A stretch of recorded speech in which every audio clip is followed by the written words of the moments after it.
নমস্কার, আমি সৌম্য। আপনারা দেখছেন স্পোর্টস বাংলা। তৃতীয় বিশ্বযুদ্ধের কি খুব কাছাকাছি পৃথিবী, হবে পরমাণু যুদ্ধ, সেই দিকেই সম্ভবত নিয়ে যাচ্ছে ইউরোপীয় দেশগুলো। অর্থাৎ পৃথিবীর পূর্বতন যে উপনিবেশিক বা বর্তমানে যাদেরকে নয়া উপনিবেশিক দেশ বলা হয়, তারা কারা? তারা মার্কিন যুক্তরাষ্ট্র, জার্মানি, ইটালি, নেদারল্যান্ড, ব্রিটেন, এই সমস্ত দেশগুলো।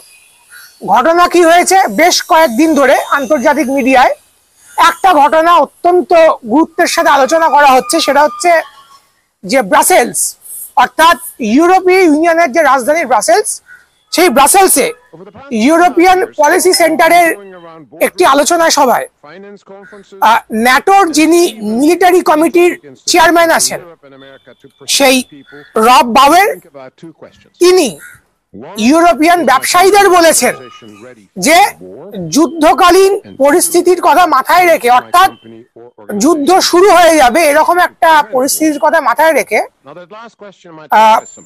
সাপ্লাই এবং ডিমান্ডের যে ব্যবস্থা আছে সেটাকে আপনারা দেখুন, যাতে যুদ্ধ শুরু হয়ে যাওয়ার পরে আমাদের জীবনযাপনে সেরকম ব্যাঘাত না ঘটে, যাতে চীন বা রাশিয়া ব্ল্যাকমেল করতে না পারে। কারণ বহু পণ্য যেটা ইউরোপে ব্যবহার করা হয় সেটা চীন থেকে আসে।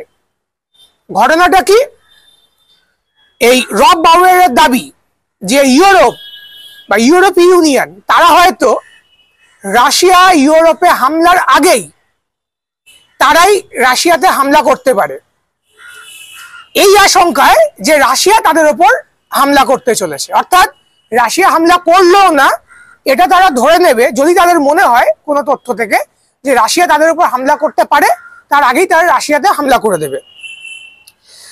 আপনারা অনেকেই জানেন যে নভেম্বর মাসের 5 তারিখে মার্কিন যুক্তরাষ্ট্রে যে নির্বাচনের ফল প্রকাশ হলো, সেখানে ডোনাল্ড ট্রাম্প বিপুল ভোটে জয়ী হয়েছেন এবং ডোনাল্ড ট্রাম্প এই প্রতিশ্রুতি দিয়েছিলেন যে তিনি মধ্যপ্রাচ্য এবং ইউক্রেনের যুদ্ধ থামাবেন।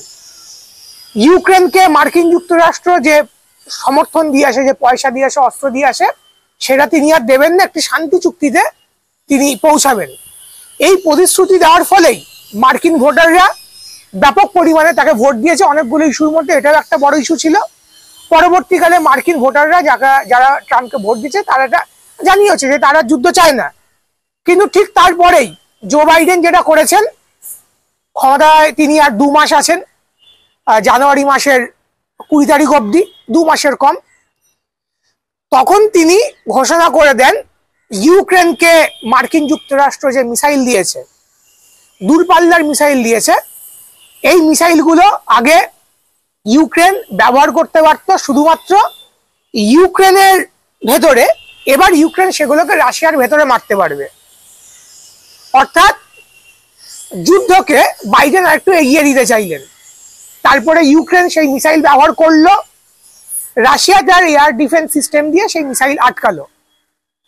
রাশিয়া যে আগে দূরপাল্লার মিসাইল ব্যবহার করতো না ইউক্রেনের ভেতরে, সে এবার কিন্তু পাল্টা মিসাইল মারতে শুরু করলো। ইউরোপে আলোচনা হওয়া শুরু হলো, বা মার্কিন যুক্তরাষ্ট্র আলোচনা করা শুরু করলো যে এবার ইউক্রেনকে তাদের পরমাণু অস্ত্র দেবে কিনা। রাশিয়া তার নীতি বদলে দিল যে কোনো পরমাণু শক্তিধর দেশ যদি ইউক্রেনকে অস্ত্র দেয়, পরমাণু অস্ত্র দেয়, তাহলে রাশিয়াও এবার কিন্তু হামলা করবে। তার প্রেক্ষিতে এই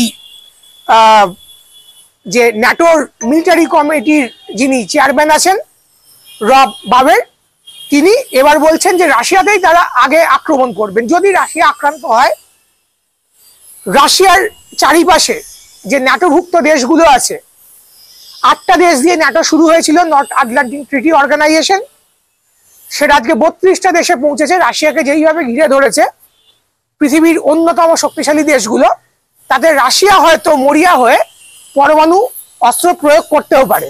সুতরাং এরকম একটা পরিস্থিতিতে বুঝতেই পারছেন, মরিয়া হয়ে রাশিয়াও আগে ভাগে হামলা চালিয়ে দিতে পারে ইউরোপে, পরমাণু যুদ্ধ হতে পারে। এবং আপনারা জানেন যে আকাশের, বাতাসের, জলের, সমুদ্রের কোনো বর্ডার নেই।